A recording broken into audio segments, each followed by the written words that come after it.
நாடார் அதிகாரிகள் மட்டும்தான் இதை தடுக்க முடியும்.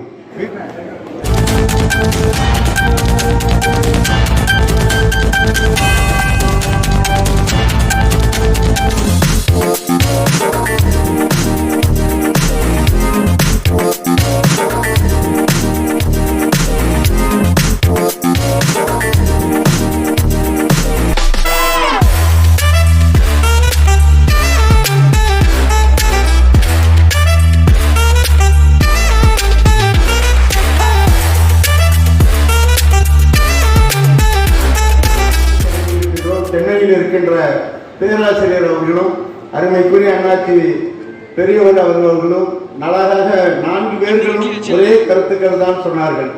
இந்த பகுதிகளில் இனி வருகின்ற காலங்களில் படிப்புக்கு முக்கியத்துவம் கொடுக்க வேண்டும், IAS IPSகளை உருவாக்க வேண்டும், அதே போல் இன்றைக்கு இருக்கின்ற காலத்துக்கு தகுந்தாற்போல் மாற வேண்டும் என்ற கருத்தின் அடிப்படைகளை சொல்லியிருக்கிறீர்கள். உண்மையிலேயே டிரான்ஸ்போர்ட் கார்பரேஷன் அவர்கள் வந்தார்கள், அவர் ஒரு கருத்தை சொன்னார். அந்த கருத்தின் அடிப்படையில் உண்மையிலே டிரான்ஸ்போர்ட் கார்பரேஷனில் தனியார்களுடைய கான்ட்ராக்டுக்கு விடுகின்ற பணி தமிழகம் எங்கும் துப்புரவு தொழிலாளிகள் அனைத்து தொழில்களிலும் இது நடந்து கொண்டே இருக்கிறது. உங்களுடைய சங்கங்களில் இருந்து அதற்குரிய ஒரு முயற்சி எடுக்க வேண்டும் என்றால், இப்பொழுது சேலத்தில் நாடார் மகாஜன சங்கம் சார்பாகவே ஒரு தொழிற்சங்கத்தை உருவாக்கி 300-500 கண்டக்டர் டிரைவர்களை அங்கே மெம்பராக்கி இருக்கின்றோம். உங்களுடைய கன்னியாகுமரி மாவட்டத்தில் இருக்கின்றவர்கள் அதற்கு ஏதாவது ஒரு ரெக்கார்டுகளை கொடுத்து ஒரு கேஸ்களை போடுவதற்கு ஹைகோர்ட்டில் ஸ்டே வாங்கினால்தான் இன்றைக்கு நிறுத்த முடியும். இல்லை என்றால் அரசாங்கம் இந்த பணியை தொடங்கிக் கொண்டே இருப்பார்கள். ஆனால் அதற்குரிய ரெக்கார்டுகளை எந்த இடத்தில் கொடுக்கிறார்கள், எப்பொழுது செய்ய வேண்டும் என்பதையெல்லாம் நீங்கள் சொன்னீர்கள் என்றால் நாடார் மகாஜன சங்கம் இந்த கண்டக்டர் டிரைவர்களுக்கு சங்கமே முன்வந்து இந்த கேஸ் நடத்துவதற்குரிய பணியை நாங்கள் உங்களுக்கு செய்து வருகிறோம். அப்பொழுதுதான் இந்த வேலை வாய்ப்பை நாம் பெற முடியும் என்பது உறுதியாக இருக்கின்றோம். ஏனென்றால் நாடார்களை பொறுத்தவரையிலும் நீங்கள் சொன்னதை போல MPC என்று ராம்தாஸ் அவர்களுக்கு நாங்கள் 89 சங்கத்தில் இருந்த கங்காராம் துராஜ் அவர்களும் அன்றைக்கு இருந்த பெரியவர்கள் எல்லாம் சேர்ந்து ஒரு சர்வே எடுத்துக்கொண்டு அன்றைக்கு கொடுத்தோம். மோஸ்ட் பேக்வர்டு கமிஷனில் கொண்டு கொடுத்து இதற்கென்று நாடார்களுக்கென்று இடம் ஒதுக்குங்கள் என்று சொன்னோம். எம்ஜிஆர் அவர்கள் அதற்குரிய ஜாதிவாரி கணக்கெடுக்க சொன்னார்கள். தமிழகம் எங்கும் அனைத்து ஜாதிகளும் கணக்கெடுத்து பொய்யான தகவல் கொடுத்தவுடன் அன்றைக்கு 4 கோடி மக்கள் இருந்தார்கள். ஆனால் அத்தனை ஜாதிகளும் 5 கோடி மக்களை சொன்னவுடன் அவர் எல்லோரும் பொய் சொல்லுகிறார்கள் என்று அதை நிறுத்திவிட்டார்கள். ஆனால் நாடார்களுக்கு மட்டும் நாம் கேட்ட பொழுது, குறிப்பாக ராம்தாஸ் அவர்கள் நாடார்களுக்கு இந்த பணியை செய்யக்கூடாது என்பதற்கு காரணமாக அன்றைய காலம் டிவியில் வருகின்ற விளம்பரங்களில் நாடார்கள் தான் அதிகம் விளம்பரம் தருகிறார்கள், ஒரு நிமிஷத்திற்கு செகண்டுக்கு இவ்வளவு பணம் என்று சொல்லி வசந்தன் கோ, ஆரோக்கியா பால், அருண் ஐஸ்கிரீம், இன்றைக்கு இருக்கின்ற Saravana store, golden stone, VGP அப்படி என்று வரிசையாக அடுக்கி அத்தனை பேர்களும் நாடார்கள் தான். இவர்கள் எப்படி பின்தங்கியவர்களாக இருப்பார்கள்? இத்தனை பேர் விளம்பரம் நிமிஷத்துக்கு 60,000 ரூபாய் கொடுக்கின்ற ஜாதி எப்படி இவர்களுக்கு நாங்கள் MPC சேர்க்க முடியும் என்று சொல்லி அவர் கண்டனமாக தெரிவித்த பின்னால் தான் நமது சமூகத்திற்கு அந்த MPC கிடைக்கவில்லை. ஆனால் BCயில் தான் இன்றைக்கு வரையில் இருந்து கொண்டிருக்கிறோம். அந்த MPCயை நாம் கேட்ட பொழுது அவர்கள் நம்மிடையே இருக்கின்ற படித்தவர்கள் கன்னியாகுமரி மாவட்டம் திருநெல்வேலி வரையிலும் அதிகம் படித்திருக்கின்றோம்.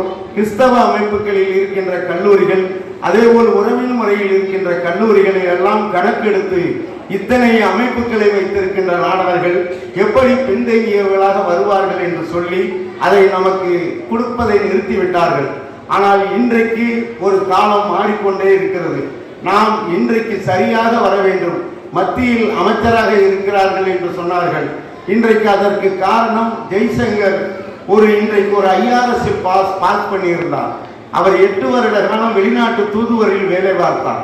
IRS பாஸ் ஆகி IAS IPS மேல் அவர் வளர்ந்து 8 வருட காலம் ஒரு தூதுவராக இருந்ததனால் இன்றைக்கு மோடி அவர்கள் அந்த அமைச்சரவையில் அவருக்கு அந்த அமைச்சர் பொறுப்பை கொடுத்திருக்கின்றார்.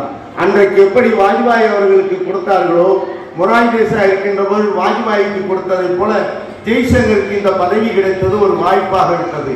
அதேபோல் தமிழகத்தில் இருப்பவர்கள் தான் இந்த பைனான்ஸ் மினிஸ்டர் வரவு செலவை சரியாக செய்கிறார்கள்.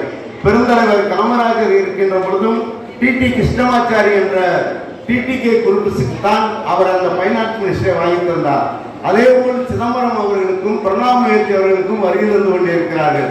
நாம் தமிழகத்தை பொறுத்தவரையிலும் இன்றைக்கு நாடார்கள் ஒரு அரசியல் களத்தில் சரியான பாதைக்கு செல்ல வேண்டும் என்றால் சென்ட்ரல் கவர்மெண்டிலும் சரி ஸ்டேட் கவர்மெண்டிலும் சரியான பதவிகளை எடுக்க வேண்டும். ஒன்று தொழில்துறை அல்லது வேலைவாய்ப்பு துறை.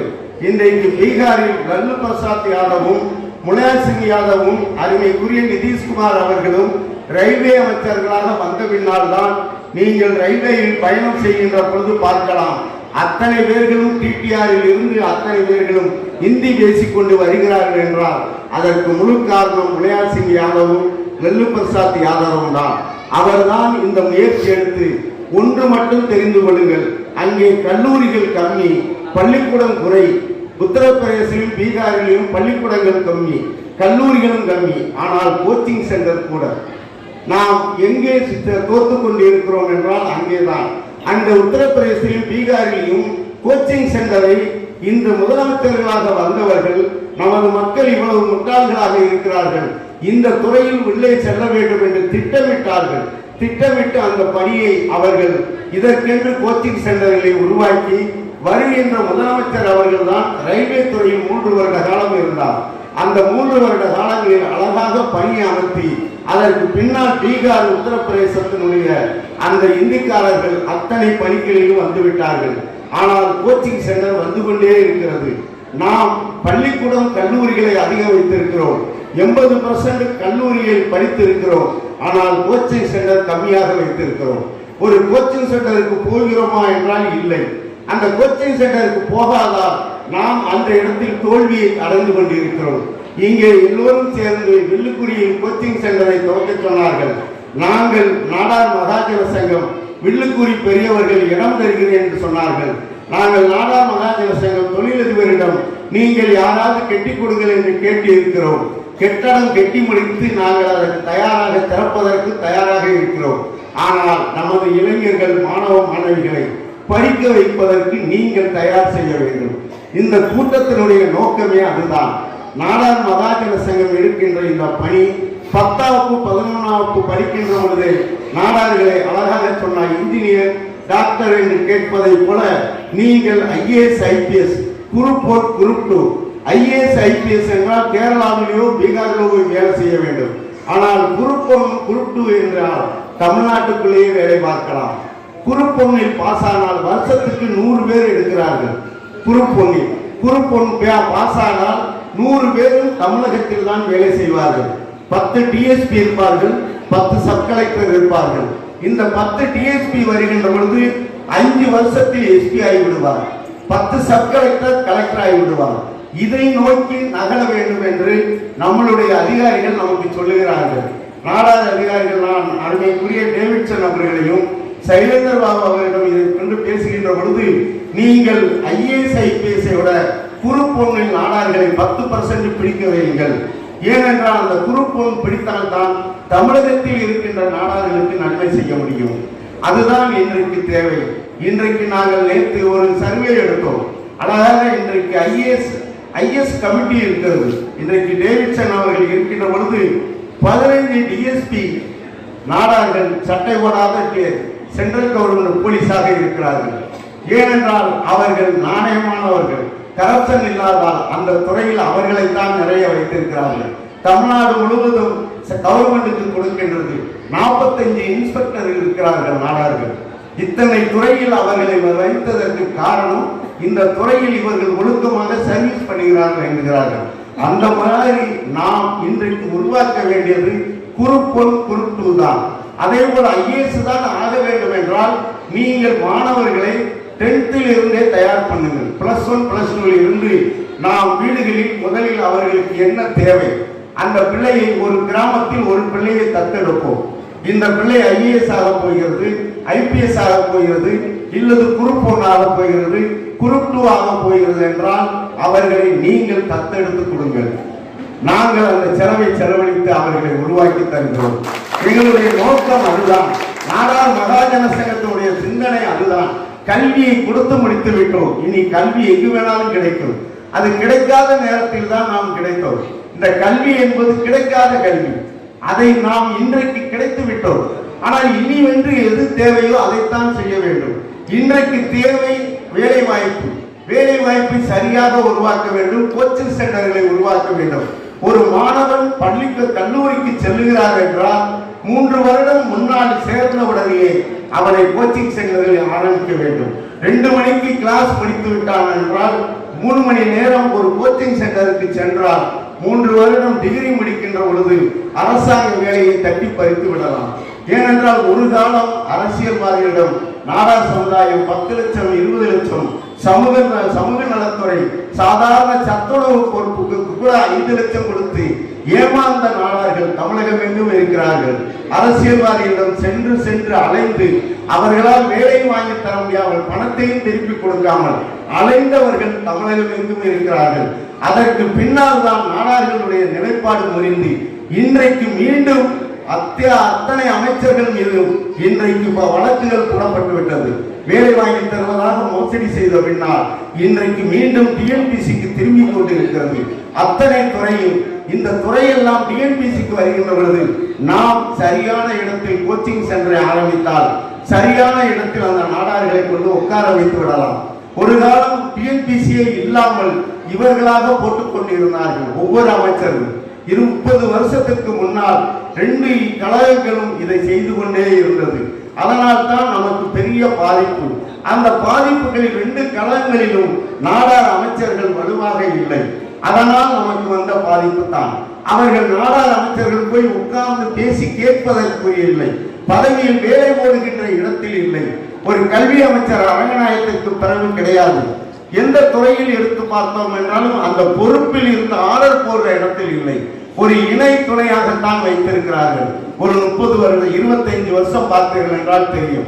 எம்ஜிஆர் காலத்திற்கு பின்னால் தொடர்ந்து இந்த பணிதான் நடக்கிறது. ஒன்று தையல் ஆசிரியர் அல்லது சத்துணவு ஆசிரியர்கள் அந்த அமைச்சர்களைத்தான் கொடுத்து கொண்டிருக்கிறார்கள். இதனால் தான் நாம் வேலை வாய்ப்பு நாடார்களை அதிகம் பண்ண வேண்டியிருக்கவில்லை.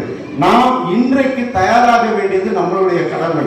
இப்பொழுது ஒரு தலைமுறை கன்னியாகுமரி மாவட்ட நாடார்கள் தான் CO ஆசிரியர்கள் இருக்கிறார்கள். ஒன்றை மட்டும் தெரிந்து கொள்ளுங்கள். ஆசிரியர்களை கூட ராம்தாஸ் அவர்கள் போராடினார். அவர் மாவட்ட வாரியாகத்தான் வேலை வாய்ப்பை எடுக்க வேண்டும் என்று சொன்னார். தமிழ்நாடு முழுவதும் இருக்கின்ற TTC பரீட்சை எழுதக்கூடாது என்று சொன்னார். அப்படி எழுதினால் நாங்கள் பாதிக்கிறோம் என்று சொல்லி உடனடியாக மாவட்ட வாரியாக பரீட்சை வைங்கள், அந்த எம்ப்ளாய்மெண்ட் ஆபீஸில் இருந்து தான் தர வேண்டும் என்று அவர் கோரிக்கை வைத்தார். அவர் வைத்ததற்கு கோரிக்கைக்கு ஒரே காரணம், இன்றைக்கு கிருஷ்ணகிரி மாவட்டமோ தருமபுரி மாவட்டமோ கன்னியாகுமரியோ திருநெல்வேலியில் இருக்கின்ற ஆசிரியர்களுக்கு தான் வேலை கிடைக்கிறது. ஆனால் ஒரு 2 வருஷம் கழித்து டிரான்ஸ்பர் வாங்கி மீண்டும் திருநெல்வேலிக்கும் கன்னியாகுமரிக்கும் போய்விடுகிறார்கள். எங்கள் வீட்டு பிள்ளைகள் படிக்க முடியவில்லை, அதனால் இந்த மாவட்ட எம்ப்ளாய்மெண்ட் ஆபீஸிலிருந்து பரீட்சை எழுதுங்கள் என்று ராம்தாஸ் அவர்கள் அரசாங்கத்தில் கோரிக்கை வைத்தார். ஆனால் ஆசிரியர்கள் கூட்டணி சார்பாக சென்று அன்றைக்கு ஹைகோர்ட்டில் ஒரு கேஸை நடத்தி அழகாக முடித்து தமிழகம் எங்கும் தான் இதற்கு பரீட்சை வைக்க வேண்டும், பிஎட் காலேஜுக்கு எப்படி வைத்திருக்கிறீர்களோ ஆசிரியருக்கும் அதுதான் வைக்க வேண்டும் என்று சொன்ன பின்னால் தான் கடைசியாக போட்ட 8000 ஆசிரியர்கள் போட்டார்கள். அது 2500 பேர் நாடார்கள். அது கன்னியாகுமரி திருநெல்வேலி நாடார்கள் தான் அதிகம். நான் இதை எடுத்து சொல்கிறேன் என்றால் படித்து திறமை உள்ளவர்கள் நாடார்களில் இருக்கிறோம். ஆனால் நமக்கு தடுப்பது அரசியல், அரசாங்கம். இந்த இடத்தை இனி சரியான காலம் வருகிறது. அதற்குரிய காலம் இன்றைக்கு. இனி ஒரு காலத்தில் நேர்மையாக இருக்கின்ற காலம் வந்துவிடும். கம்ப்யூட்டரை நோக்கி நாடு சென்று கொண்டிருக்கிறது. இந்த கம்ப்யூட்டர் உலகத்திற்கு வர வர கொஞ்சம் கொஞ்சமாக ஊழல் குறையும். ஊழல் குறையும் என்று சொல்லிக்கொண்டே இருக்கிறோம். ஆனால் அதை தடுக்க வேண்டும் என்றால் நாடார் அதிகாரிகள் மட்டும்தான், இங்கே எனக்கு முன்னால் பேசியவர் சொன்னதை போல நாடார் அதிகாரிகள் மட்டும்தான் இதை தடுக்க முடியும். வேறு யாருமே இதை தடுக்க மாட்டார்கள். ஏனென்றால் இந்த திறமை நாடார்கள் அந்த பேப்பரில் கையெழுத்து போட மாட்டார்கள். அவர்களுக்கு நாட்டுப்பற்றோடு இருக்கிற அதிகாரிகள். அதனால் தான் சொல்லுகிறோம், ஒரு IT அருணுக்கு பின்னால், அந்த துறையில் ஒரு வாட்டாருக்கு பின்னால், ஒரு சைலேந்திர பாபுக்கு பின்னால் இன்றைக்கு தொடர்ந்து இருந்து கொண்டு இருக்கின்ற நாடார்களில் அதிகாரிகள் குறைந்து கொண்டே இருக்கிறோம். அந்த இடத்தை நிரப்ப வேண்டும் என்றால் நாம் இன்றைக்கு 10ஆம் வகுப்பில் இருந்த பிள்ளைகளை பெறுங்கள். நீங்கள் இன்ஜினியரிங் காலேஜுக்கு சென்று விட்டீர்கள் என்றால் இந்த வருடம் தயாராக இருக்கிறாரா என்று கேளுங்கள். நாங்கள் சென்னையில் அப்போலோ இன்ஸ்டிடியூட்டில் நாங்கள் அதற்குரிய பணத்தை கட்டிவிடுகிறோம். எத்தனை பேர் படிப்பதற்கு இங்கே மாணவர்கள் தயார் என்பதை நீங்கள் கேட்டு தெரிய வேண்டும். இங்கே மாவட்ட செயலாளரிடம் ஒரு பட்டியலை கொடுங்கள். இந்த வருஷம் குரூப் 1 அடுத்த வருடம் செப்டம்பரில் வருகிறது, டிக்ளேர் பண்ணிவிட்டார்கள்.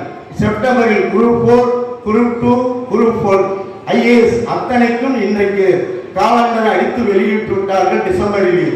ஆனால் ஒரு வருஷ காலம் படிக்க வேண்டும்.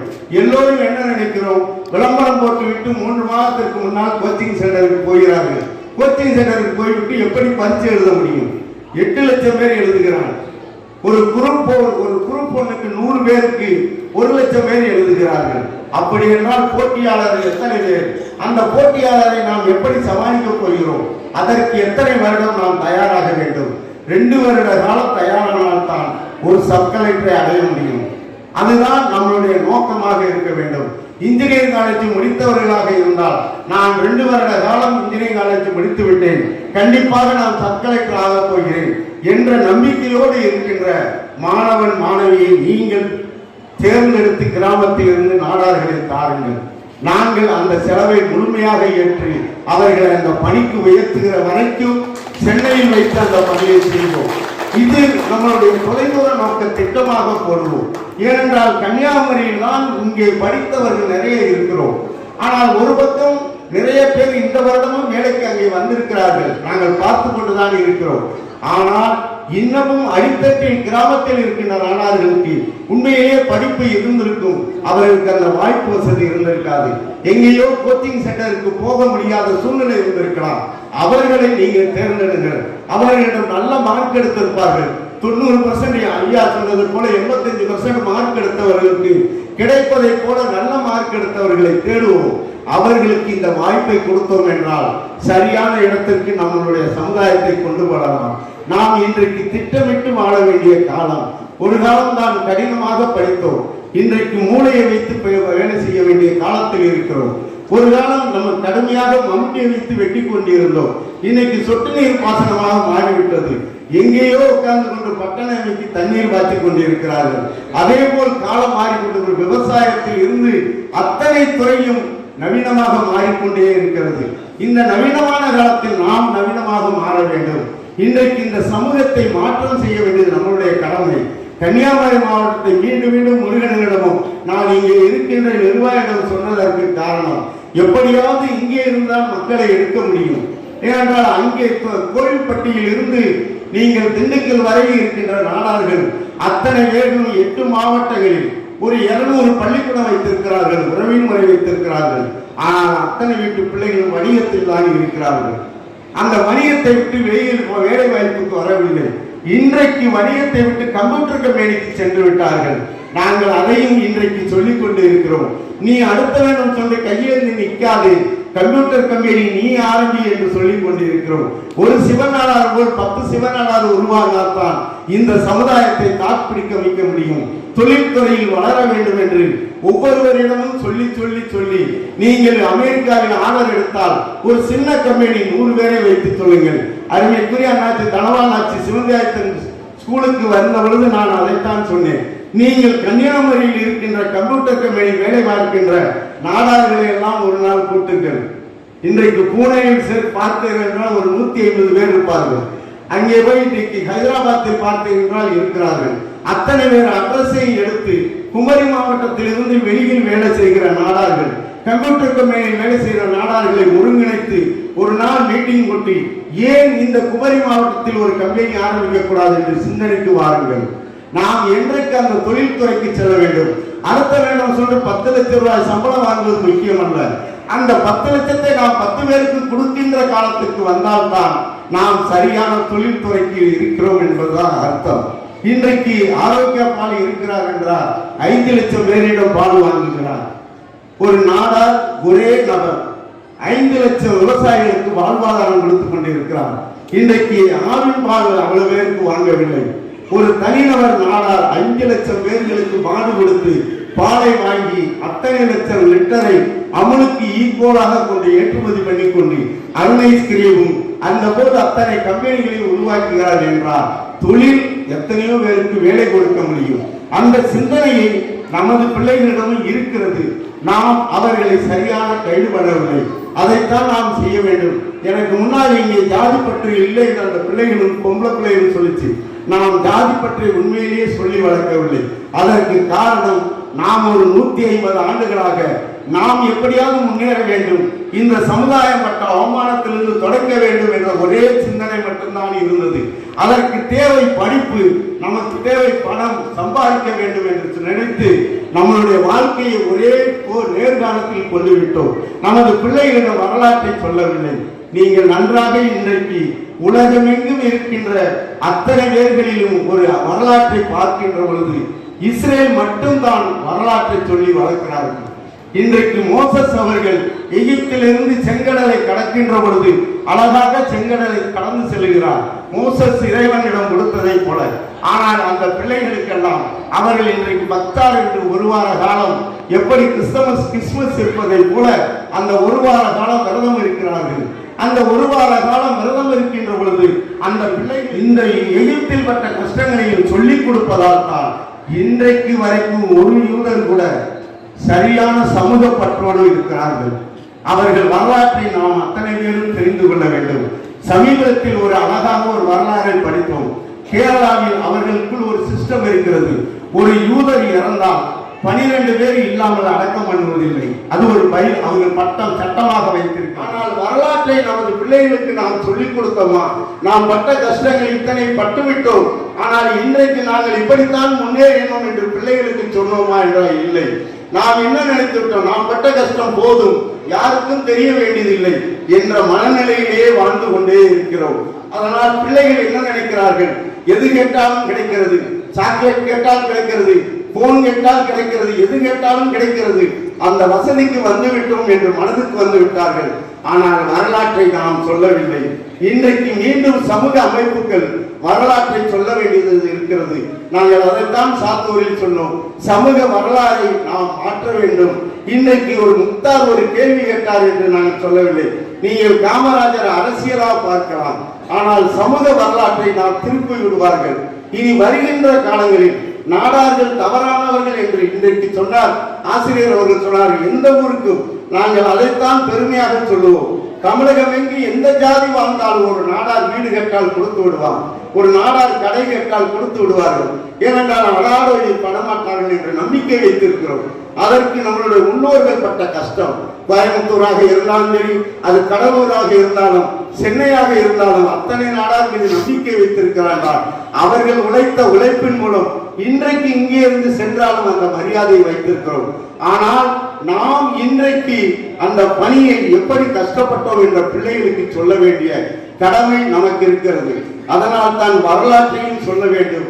நாம் இன்றைக்கு எப்படி இந்த வாழ்க்கையில் போட்டி போட வேண்டும் என்ற சிந்தனையிலும் நமக்கு வர வேண்டும். நாம் இன்றைக்கு எடுக்க வேண்டிய வேலை, நாடார் மகாஜன சங்கம் சார்பாக நாங்கள் கல்லூரிகள் நடத்துவது, பள்ளிக்கூடம் நடத்துவது எல்லாம் இன்றைக்கு ஒரு காலம் முடிந்துவிட்டது. நீங்கள் நிறைய தெரியும், இங்கே சர்ச்சில் இருப்பீர்கள், பொறுப்பில் இருப்பீர்கள். எத்தனை கல்லூரிகள், எத்தனை பள்ளிக்கூடங்கள் எல்லாம் நாம் திறந்தோம். அத்தனை பணங்களும் சர்ச்சில் இருந்து, உறவின் முறையில் இருந்து பள்ளிக்கூடங்களை திறந்ததெல்லாம் நாடார்கள் பணம். இந்த சர்ச்சில் 10% கடவுளுக்கு பயந்து போடுகிறவர்கள் யார்? 10% நாடார்கள் தான். 1 லட்சம் சம்பளம் வாங்குவார்கள், 10,000 ரூபாய் கொண்டு அங்கே உண்டியலில் போடுவார்கள். ஆனால் இன்றைக்கு அந்த சர்ச்சுகளில் வந்து கொண்டிருப்பவர்கள் யார்? யோசித்து பார்க்க வேண்டும். நாம் செய்ததெல்லாம் சேவையாக செய்தோம், ஆனால் அவர்கள் அதை சுயநலமாக பார்க்க ஆரம்பித்து விட்டார்கள். இந்த நிலையில் இருந்து நாம் மாற வேண்டும் என்றால் சரியான பாதையை நோக்கி செல்ல வேண்டிய கட்டாயம் இருக்கு. சமூக உணர்வை நமது பிள்ளைகளுக்கும் சொல்லுங்கள். இன்றைக்கு குறிப்பாக சில பேர் விடுதலை சிறுத்தைகளுடைய அமைப்புகள் சர்ச்சுகளை நோக்கித்தான் பயணித்துக் கொண்டே இருக்கிறார்கள். அங்கேதான் சொத்துக்கள் இருக்கிறது, அங்கேதான் நாம் ஏதாவது செய்ய வேண்டும் என்ற நினைப்பு சென்னையில் இருந்து வந்துவிட்டார்கள். இன்றைக்கு லைலா காலேஜினுடைய பிரச்சனைகளுக்கெல்லாம் காரணங்களே அதுதான் காரணம். அவர்களுடைய இடத்தில் வந்து உட்கார்ந்து விட்டார்கள். இப்பொழுது அமெரிக்கன் காலேஜுக்கு வரைக்கும் வந்து விட்டார்கள். ஒவ்வொரு கல்லூரியாக கேச்சப் பண்ணுகிறார்கள். ஏனென்றால் நமது பிள்ளைகளுக்கு நாம் வரலாறை சொல்லிக் கொடுக்கவில்லை. இந்த சர்ச்சு கட்ட எவ்வளவு கஷ்டப்பட்டோம், இந்த பள்ளி கட்ட எவ்வளவு கஷ்டப்பட்டோம் என்று யாரும் சொல்லாததால் யாருமே போராடுற குணம் இல்லை. நாம் அவர்களே வைத்துக் கொள்ளட்டும் என்று விலகிக் கொண்டு இருக்கின்ற காலம் வந்து கொண்டே இருக்கிறது. இந்த நிலையை மாற்ற வேண்டும் என்றால் வரலாற்றையும் சொல்ல வேண்டும். வாழ்வியலில் எப்படி முன்னேற வேண்டும் என்ற சிந்தனைகளை, வேலை வாய்ப்பை நோக்கி செல்லுகின்ற பணிக்குத்தான் நாடார் மகாஜன சங்கம் இந்த முயற்சி எடுக்கிறோம். அதோடு இல்லாமல் தொழில்துறையில் சிறந்து விளங்க வேண்டும். ஏனென்றால் கன்னியாகுமரி மாவட்டத்தை பொறுத்தவரையிலும் வேலை வாய்ப்பு கிடைத்தால் போதும் என்று நினைக்கிறீர்கள். இன்றைக்கு கேரளாவின் விழிஞ்சத்திற்கு கப்பல் தளம் வந்த பின்னால் இன்று தொழில்துறை மாறிக்கொண்டிருக்கிறது. தூத்துக்குடியினுடைய கப்பல் தளம் 8 தளமாக மாற இருக்கிறது. உங்களுக்கு அருகில் இருக்கின்ற நெல்லை வரைக்கும் தொழில் வந்துவிடும். அதற்குள் நீங்கள் இருக்கின்ற இளைஞர்களுக்கு எது எக்ஸ்போர்ட் பண்ணலாம், இங்கே இருக்கின்ற எந்த துறையை மாற்றலாம் என்பதை நமது மாணவ மாணவிகள் இளைஞர்களுக்கெல்லாம் அந்த விழிப்புணர்வை கொண்டு வருகின்ற பணியை நாடார் மகாஜன சங்கம் செய்து கொண்டிருக்கிறோம். அதற்கு நீங்கள் இளைஞர்களிடம், இங்கே நிறைய பெரியவர்கள், ஊருக்கு 2 பேர் தலைவர்கள் வந்திருந்தாலும், ஆனால் உங்கள் ஊரில் ஒரு கூட்டம் போட்டு இப்படி இளைஞர் அடுத்த தலைமுறையை எந்த வழியில் படிக்க வைக்க வேண்டும், எப்படி தொழில்துறைக்கு செல்ல வேண்டும், எந்த துறைக்கு நீ இன்ட்ரெஸ்ட் பண்ணுகிறாய், வெறும் டாக்டர் இன்ஜினியர் என்று சொல்லாமல் எல்லா துறைகளிலும் பங்களிப்பு இருக்க வேண்டும் என்று சொல்லி வளர்த்து, வரலாற்றையும் சொல்லி வளர்த்து அடுத்த தலைமுறையை மாற்றம் கொண்டு வருவதற்கு தான் இந்த நாடார் மகாஜன சங்கம் இந்த முயற்சி எடுத்துக் கொண்டிருக்கிறோம். எனக்கு முன்னால் 110 வருடங்களுக்கு முன்னால் வரலாறை சொன்னார்கள். சங்கம் தோற்றுவித்தது நோக்கம் அதுதான். எது கிடைக்கவில்லையோ அதை பெற்றுத் தருவதுதான் நாடார் மகாஜன சங்கம். அதைத்தான் இன்றைக்கு இந்த சங்கம் பயணிக்க ஆரம்பித்திருக்கிறோம். நம்மளுடைய ஒற்றுமை மூலம் இந்த இதை நாம் வரலாற்றை மீண்டும் திருப்ப முடியும். நம்மிடையே தேவை, அழகாக ஆசிரியர் சொன்னதை போல, ஒருங்கிணைக்கின்ற பணியை நாங்கள் சென்னையில் எல்லா உறவின் முறைகளையும் ஒருங்கிணைத்திருக்கிறோம். இன்றைக்கு 200 உறவின் முறைகளை ஒருங்கிணைத்திருக்கிறோம். அத்தனை பேரும் சீட்டு போட்டிருக்கிறார்கள். அவர்களிடம் சொல்லுகிறோம், நீங்கள் உங்கள் வீட்டுகளிலிருந்து ஒரு பிள்ளைகளை தாருங்கள், நீங்கள் இங்கே ஒரு ஹாஸ்டலை கட்டி தாருங்கள், இங்கே இருந்து வருகின்ற மாணவர்கள் அங்கே ஃப்ரீயாக தங்கட்டும். இப்போ வெள்ளச்சாமியாளர் காலத்தில் ஹாஸ்டல் ஃப்ரீ தந்திருக்கிறோம், IAS IPS படிப்பவர்களுக்கு, போலீஸ் துறைக்கு. ஆனால் இதை போல் சென்னையிலும் உருவாக்க வேண்டும் என்று சொல்லி இருக்கிறோம். இங்கே கன்னியாகுமரியை பொறுத்தவரையிலும் வில்லுக்குறையில் இடம் தர இருக்கிறார்கள்.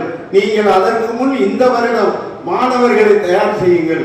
ஒன்று திருவட்டாரிலேயோ அல்லது நாகர்கோவில் பலவரை காட்டுவதிலோ இப்பொழுதே இந்த வருஷமே ஆரம்பித்து, இல்லது ஆன்லைனில் தான் படிப்பதற்கு மாணவர்கள் தயாராக இருந்தாலும் அடுத்த வருடம் செப்டம்பருக்கு வருவதற்கு நீங்கள் தயாராகின்ற பணியை நாடார் மகாஜன சங்கம் எடுக்கின்ற முயற்சிக்கு வந்திருக்கின்ற பெரியவர்களும் தாய்மார்களும் உங்கள் வீட்டு பிள்ளைகளையும் பக்கத்து வீட்டில் இருக்கின்ற நாடார் வீட்டு பிள்ளைகளுக்கெல்லாம் இந்த செய்தியை சொல்லி நாம் அடுத்த கட்ட முயற்சியாக இந்த சமூகம் மாற்றத்தை நோக்கி செல்வதற்கு தயாராக வரும்படி கேட்டு விடைபெறுகிறோம். நன்றி, வணக்கம்.